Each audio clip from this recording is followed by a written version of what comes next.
¿Se escucha bien? Vale. Vamos a ir empezando, ¿vale? Así que silencio, por favor, y todo el mundo sentado.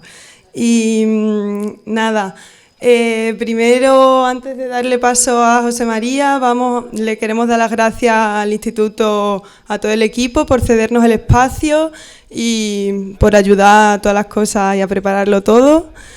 Y muchas gracias a todos los compañeros y compañeras de Antifascistas Zafra y a todas vosotras y vosotros por venir y por respetar bien todas las medidas y esto del coronavirus. Y nada, bueno, muchas gracias a José María por venir y por dar toda esta charla, aunque como él dice, quienes van a hablar son las personas que realmente lo vivieron, así que también le queremos agradecer, estén donde estén, que nos dejen sus testimonios y sus memorias. Bueno, antes de nada, sé que voy a ser pesa con esto, pero por favor que todo el mundo respete las distancias de seguridad, la mascarilla siempre puesta, y a la hora de salir vamos a salir por esa puerta en grupos de 8 o 10, bien organizados y que no hay prisa, ¿vale? Uy. ¿Ya? Vale. ¿Qué más? Bueno, esto lo hemos organizado desde Antifascistas Zafra, aunque ha colaborado mucha más gente. Nosotras somos un grupo de jóvenes y algunas no tan jóvenes de Zafra, que a través de acciones como esta, a nivel local, queremos combatir el fascismo, porque hoy en día parece que no, pero está presente de muy diversas formas, así que otra vez gracias, José María, por compartir esto con nosotras. Y nada, José María, para quien no lo conozcáis, es un historiador de aquí de Zafra, que está muy comprometido con que se conozca y reconozca lo que pasó en Zafra el 7 de agosto de 1936, así como en otros muchos sitios de este país. Y hoy vamos a escuchar, bueno, la charla va a ser una serie de vídeos con testimonios de personas que vivieron, o mejor dicho, sobrevivieron a la violencia fascista cuando las tropas sublevadas entraron en Zafra, y José María irá parando y explicando un poco, que él sabe mucho de este tema. Así que espero que os guste, aunque pueda ser doloroso, pero es necesario la memoria y es muy necesario no olvidar la historia. Así que nada, ni olvido ni perdón. Y muchas gracias a José María y a todas.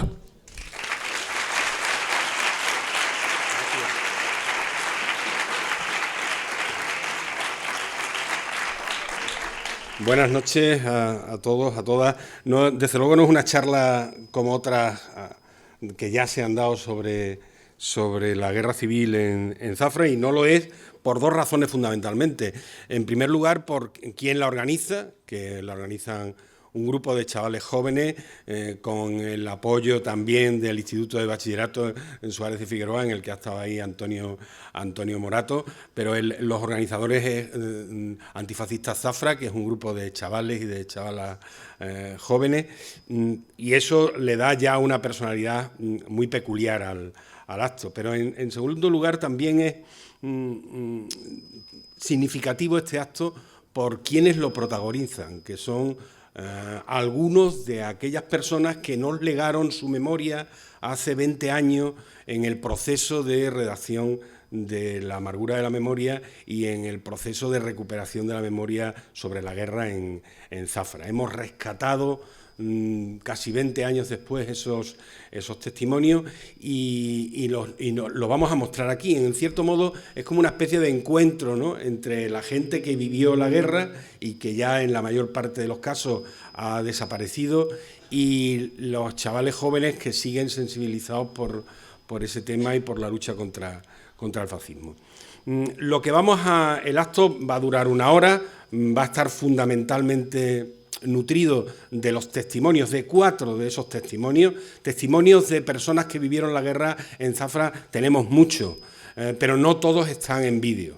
En vídeo tenemos 4 de ellos, y los tenemos gracias a que el primer documental que se hizo sobre la guerra en Zafra, ya llevamos, me parece que 9, en los que ha aparecido de una u otra forma la guerra civil en Zafra, el primero que se hizo fue Las fosas del silencio de TV3, la televisión catalana, que vino a grabar a Zafra y a otros puntos de España, y que con eso hizo un documental que algunos conoceréis, algunas conoceréis, que es Las fosas del silencio. Un poco como reciprocidad de la colaboración que tuvimos con ellos a la hora de indicarles personas que podían facilitarles testimonio y contarles un poco lo que había ocurrido. En reciprocidad a esa colaboración nos pasaron todos los brutos de las entrevistas que habían hecho. Por tanto, tenemos como unas 3 horas y media de conversación con una serie de personas que vivieron la guerra en Zafra. Las 4 personas que van a intervenir brevemente, porque hemos hecho unos cortes de apenas 5 o 10 minutos en cada caso, son 4, como digo, de esas personas que nos legaron su testimonio. En concreto son Cayetano Berciano, Antonio Durán, Justo Calderón y Pablo Duque. Los 4 han fallecido ya, y cada uno de ellos expresa, y a algunos amigos y amigas se lo he comentado algunas veces, ¿no?, expresa un estilo de testimonio distinto, porque son estilos de personas también distintos. Veréis que el testimonio de Cayetano Berciano es un testimonio más intelectual, más leído, de una persona que, aunque no vivió, no sufrió en carne de ningún familiar la represión, pues era un muchacho que tenía 16 años entonces, y que por tanto tenía memoria suficiente para reconstruir lo que había ocurrido. El suyo es el testimonio intelectual. El segundo testimonio es el de Antonio Durán. Antonio Durán, en el prólogo de La amargura, yo decía que era un memorión, que era el campeón de la memoria. Efectivamente, veréis cómo su testimonio es el más detallado, es el que da más nombre, más matices. Era un hombre que tenía una memoria portentosa y que, bueno, nos la legó en parte en esas horas de conversación que tenemos grabadas. El tercero es Justo Calderón. Justo Calderón es el testimonio de la bondad.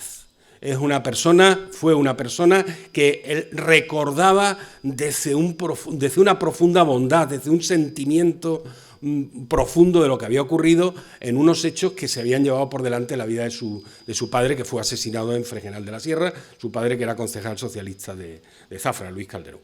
Y finalmente Pablo Duque. Pablo Duque, el más pequeño de todos ellos en la época de la guerra, tenía solo 8 años, es quien tiene un testimonio más desgarrado, más apasionado. Quizá fuera el que más vivió la memoria de sus familiares. Él también perdió a su padre, y quizá fuera el que más vivió la memoria durante la posguerra de sus familiares. Por tanto, son 4 tipos de testimonios que yo creo que expresan bien las distintas maneras de abordar esa memoria, y que en Zafra hemos tenido la inmensa suerte de contar con su testimonio, y yo particularmente también con su amistad. Los cortes que hemos preparado nos hemos centrado en el título de la charla o del acto de hoy, que es ¿qué pasó en Zafra el 7 de agosto? Por tanto, aunque ellos hablan de más facetas de la represión y de la guerra, nos hemos centrado en concreto en lo que pasaba el día 7. Y es curioso porque sus testimonios son complementarios perfectamente. Veréis que Cayetano nos va a hablar qué pasó en el ayuntamiento el 7 de agosto, durante las primeras horas de ese día. Después vendrá Antonio y nos dirá qué pasó en las calles, en concreto en la Plaza Grande, y qué pasó en el camino de Los Santos.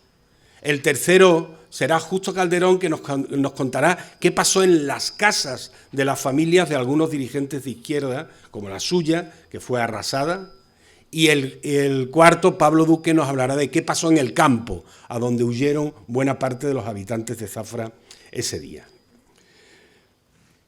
Yo me voy a limitar a contextualizar un poco los hechos y hacer algunas acotaciones, algunas apostillas a las intervenciones de cada uno, y, como es natural, abierto a vuestras dudas o preguntas, si las tuvierais al final del acto. Por contextualizar un poco, deciros que Como sabéis, la victoria del Frente Popular en febrero del 36 abrió dos panoramas completamente distintos. Por un lado, la asunción del poder por parte de las izquierdas, con una fricción importante entre la parte de izquierdas burguesa que representaba Izquierda Republicana de Azaña y la izquierda más obrera de PSOE, PC y anarquista.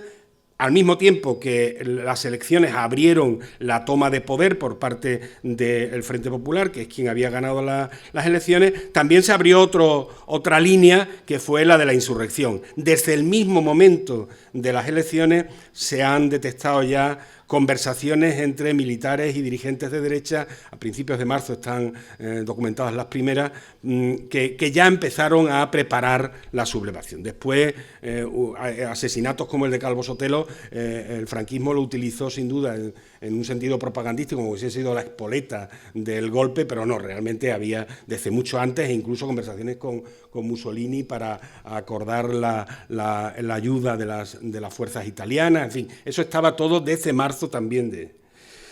De Zafra tenemos bastantes datos de la vida política, de lo que ocurrió. La toma de tierra por los campesinos el día 25 de marzo está perfectamente documentada. En el archivo histórico tenéis toda la documentación, nombres y apellidos, nombres de finca, nombres de propietarios. La manifestación obrera del 1 de mayo... ¿Puedes ir un momento para atrás, Carlos? La manifestación obrera del 1 de mayo con esta foto emblemática que era propiedad de la familia de Peláez y que representa una foto tomada desde los altos del Salón Romero, con el edificio del antiguo Banco Hispanoamericano en construcción, y es una foto del 1 de mayo de 1936. Sí, pasamos. Y las discrepancias también, que están documentadas dentro desde febrero hasta agosto, principios de agosto del 36, las discrepancias en el seno de quienes gobernaban el municipio de Zafra, que era el Partido Socialista. Hay distintas tendencias, algunos más radicales, otros más moderados, en línea también con lo que era el propio Partido Socialista a nivel nacional, con discrepancias fuertes entre los líderes de las distintas facciones, Besteiro, Prieto, Indalecio Prieto, en fin, el resto de dirigentes, ¿no? Aquí en Zafra eso se manifestaba también, se manifestó en mayo con una circular que firmó Leandro Carrasco, que era alcalde provisional, sustituto debido a un viaje de José González Barrero, y eso generó problemas dentro de la sede, dentro del seno de la izquierda. Pasamos, y cartas que se conservan, como por ejemplo esta, en la que se protesta también por lo que se considera excesiva moderación de alguna parte de los dirigentes locales. Ahí os he puesto los sellos que se conservan de algunos de los partidos locales de Zafra. Pasamos. El día 17 de julio se produce el golpe de Estado que, como sabéis, fracasa y genera una guerra civil, ¿no? Si hubiese triunfado el golpe de Estado no hubiese habido guerra civil, pero al no imponerse en el conjunto del territorio, pues se genera la contienda, y el golpe que se inicia el 17 de julio en el Magreb, en las posesiones africanas españolas, llega pronto las noticias de este golpe a Zafra, se publica un bando, que es este, por el cual el gobierno civil pide que se detenga a aquellas personas que se consideren partidarios del golpe. En Zafra se constituye un comité de apoyo al Frente Popular que realmente sustituye al ayuntamiento en cierto modo, y que está integrado también por representantes de otras entidades partidarias que apoyaban el Frente Popular, y a partir del día 21 de julio que toma posesión este comité, y del cual las actas se conservan también en el Archivo Histórico Municipal de Zafra, a partir de ese momento se empieza a detener a personas de derecha. Esto es una foto famosa también, donde están buena parte de los dirigentes de distintos partidos de derecha que habían estado, que fueron encarcelados en Santa Marina, que fue lo que sirvió de cárcel. Esta foto se la hicieron posteriormente, meses después, con motivo de un homenaje al capitán Fuente, que es el que está en el centro con el correaje en el centro de la foto y que dio durante mucho tiempo nombre a esa calle, a la calle Santa Marina, ¿no? Por tanto, la situación de Zafra era una situación, no en el caso de los presos, aunque hubo algunos intentos de maltrato e incluso de incendiar la iglesia de Santa Marina al pasar los mineros que subían desde Huelva, al final se mantuvo la integridad física de los presos y ninguno sufrió daño, ¿no? La situación de Zafra era, por tanto, una situación explosiva, estamos hablando finales de julio, principios de agosto, pero la mecha de esta situación explosiva fue sin duda la columna de la muerte. Incluso visualmente nos sirve la imagen de columna de la muerte, como la ha llamado el principal historiador de la columna, que es Francisco Espinosa, villafranqués, afincado en Sevilla. La imagen de esa agrupación militar alargada recorriendo las carreteras extremeñas da esa impresión de mecha que al final prendió en el conjunto de ciudades y de pueblos por los que iba pasando, ¿no?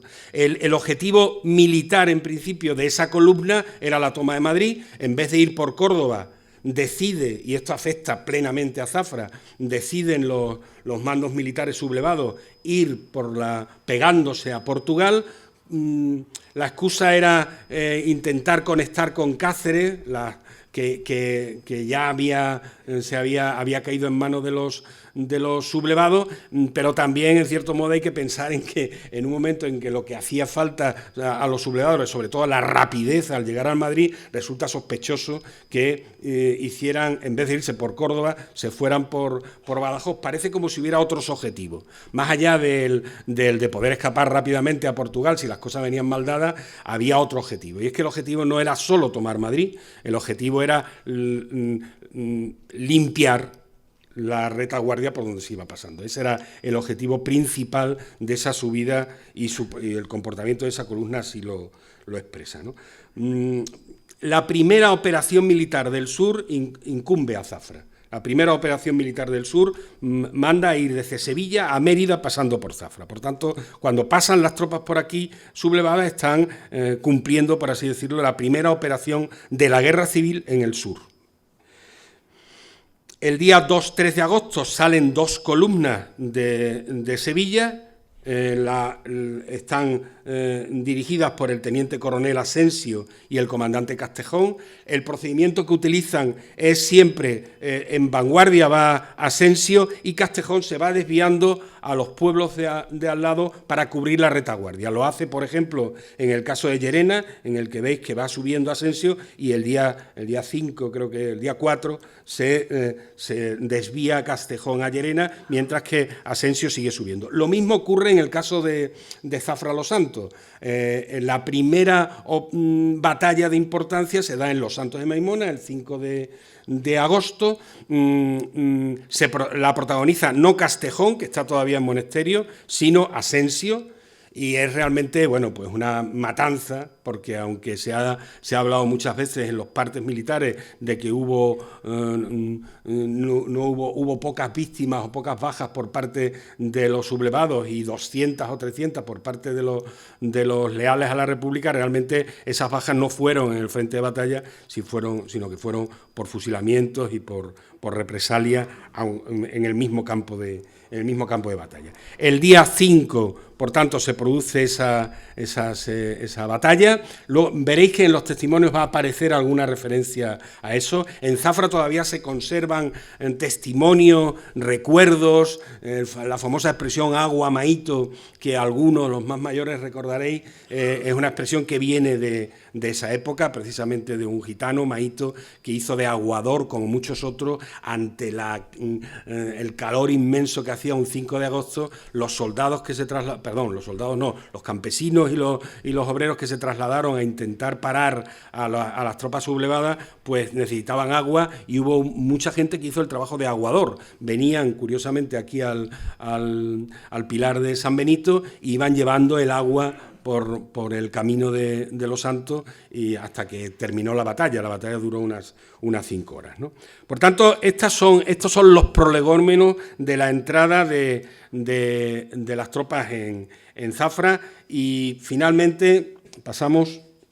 Bueno, estos son algunas fotos, no en Zafra, pero en sitios cercanos, de los regulares magrebíes, que eran parte de los que integraban. Los que entran en Zafra son legionarios, por un lado, del tercio, regulares magrebíes, soldados de regimiento. Entran unos 50 guardias civiles también. Buena parte de ellos habían estado en Zafra anteriormente, y después algunos paisanos, falangistas, derechistas locales que sirven para tareas de represalias, ¿no? Estas son, la anterior, perdón, Carlos, esta es la imagen de las mismas tropas sublevadas del comandante Castejón en Llerena. Esta imagen es de Llerena. La siguiente es en Los Santos de Maimona. Y la siguiente son los cadáveres en la puerta del ayuntamiento de Llerena. Pasamos y llegamos, por tanto, a Zafra. Ese es un poco el calendario del 36, el golpe el día 17, el día 21 toma de posesión del Comité de Ayuda al Frente Popular, el día 2-3 salidas de las columnas sublevadas de Sevilla, el día 5 batalla de Los Santos, el día 7 toma de Zafra. Pasamos, y este es un dibujo que me hizo mi amigo Justo Calderón, que da la imagen de cómo era Zafra entonces, ¿no? Veis ese camino que va a Los Santos, que ahora nos resulta un poco extraño, porque realmente la actual carretera de Los Santos está más a la izquierda de la vía férrea. Ahí veis que atraviesa la vía férrea. Ese es el camino que siguieron las tropas, una parte de ellas para entrar y también para salir en la mañana del día 7.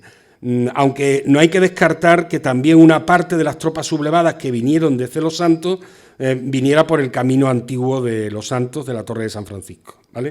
El día 6 por la noche, Castejón, siguiendo la misma estrategia que han utilizado en la subida, sube desde Monesterio a Los Santos. Me parece que la siguiente explica esa parte, efectivamente, ahí lo veis que ahí lo dice, que llega a Los Santos en la madrugada, creo que dice el día a la 1, ¿no?, en Castejón, y que después a las 3 de la mañana sale andando hasta Zafra, salen las tropas andando hasta Zafra, y después de unos cañonazos, Zafra lo neutralizan a las 6:30. Y ahora nos lo cuenta Cayetano Berciano.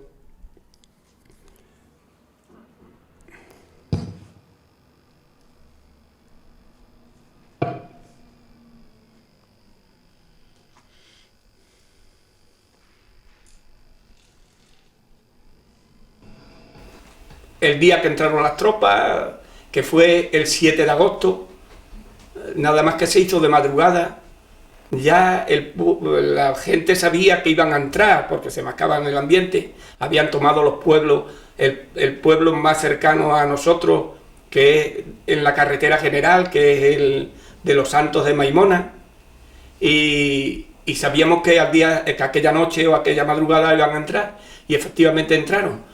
Lanzaron una andanada de metralletas, como diciendo aquí estamos, y también lanzaron una porción de cañonazo, pero no al pueblo, sino a la sierra esta cercana que tenemos aquí del Castellar, y después entraron en el pueblo tranquilamente, las tropas, que entraron tranquilamente, sin ningún impedimento, sin ninguna oposición, en nada, entraron como es natural, como por su casa, porque además este es un pueblo en que siempre habían ganado las derechas las elecciones al Parlamento, siempre, de modo que aquí entraron estupendamente, sin resistencia ninguna. Además, aquí no había habido muerte. Hasta el momento de entrar las tropas, aquí no había habido muerte, ni había habido ninguna violencia grande. Y entonces, las tropas que aquí vinieron venían al mando del comandante Castejón, en aquel tiempo era comandante. y llegó al ayuntamiento. Lo primero que hizo fue, como es natural, formar o nombrar una gestora para que pudiera administrar en fin, para establecer porque claro, las tropas eran unas tropas muy disciplinadas, de ahí su éxito posterior. De modo que llegó al ayuntamiento, ya digo, nombró una comisión gestora y después dijo que se hiciera una lista con algunos significados, elementos de la oposición, de la izquierda, y así lo hicieron. Dijo que apuntaran en una lista 50 o 60 hombres, o sea, personas, y así lo hicieron. Y después alguien, seguramente él, dijo que se pusiera esa lista en una habitación y que fueran entrando uno a uno personas de confianza que podían tachar de la lista el nombre que creyeran oportuno tachar. Hasta 3 tachaduras podían hacer, pero para hacer tachaduras había que poner nombres nuevos. La lista tenía siempre que tener el mismo número de nombres, y así lo hicieron. Habría sus tiras y aflojas y por fin ya se terminó la lista, y entonces ciertos elementos de relieve de la ciudad, entre ellos el cura párroco, don Daniel Gómez Ordóñez, que era una bellísima persona y un hombre muy humano, pues entre ellos ese, trataron de sacar los más posibles de la lista, pero no pudieron sacar nada más que hasta cierto punto. De ahí el otro los paró y dijo, no, ya no más. De modo que quedaron 48, de los que habían apuntado quedaron 48, y esos 48 los apresaron, y cuando se fueron las tropas, que fue el mismo día, cuando se marcharon, se incorporaron al resto de eso, pues se los llevaron a la cola de la columna, y cuando cogieron la carretera que va a Los Santos, pues en grupos de 7 u 8, los fueron fusilando. De ahí quedó la cosa aquel día. Posteriormente ya se fueron las tropas y en todo lo que restó de agosto, hasta incluido todo el mes de septiembre del 36, pues siguieron también deteniendo a gente, y en grupos también de 6 o 7 los fusilaban en la pared, en la tapia del cementerio, así que se mira la puerta principal a mano derecha, o sea, en la parte de la derecha de la tapia. Los fueron fusilando hasta últimos de septiembre, matarían los últimos. Aproximadamente una cantidad de unos 100, algunos menos quizás, pero una cantidad aproximadamente a los 100. Los testimonios se aproximan a la realidad, pero no la cuadran, no siempre son certeros. Cayetano hablaba de 100 porque eran los que él recordaba. Realmente fueron 200 los asesinados en Zafra a lo largo de la guerra. Cayetano dice que no hubo cañonazos al pueblo, pero sabemos que sí los hubo. No solo hubo cañonazos contra el Castellar, también los hubo contra una máquina del tren que estaba a punto de salir y estaba en la estación, y contra la Fábrica de la Luz que entonces estaba situada cerca de donde está el actual cuartel de la Guardia Civil. Por tanto, la memoria es fragmentaria y el papel del historiador, de la historiadora, es aunar esos testimonios y contrastarlos con lo documental y a partir de ahí hacer el relato de la historia. El papel de algunos sacerdotes como Daniel Gómez Ordóñez, a quienes los izquierdistas le habían matado a un hermano en su pueblo originario, es controvertido. No todos los testimonios tienen la versión tan buena que manifiesta Cayetano en su testimonio, ¿no?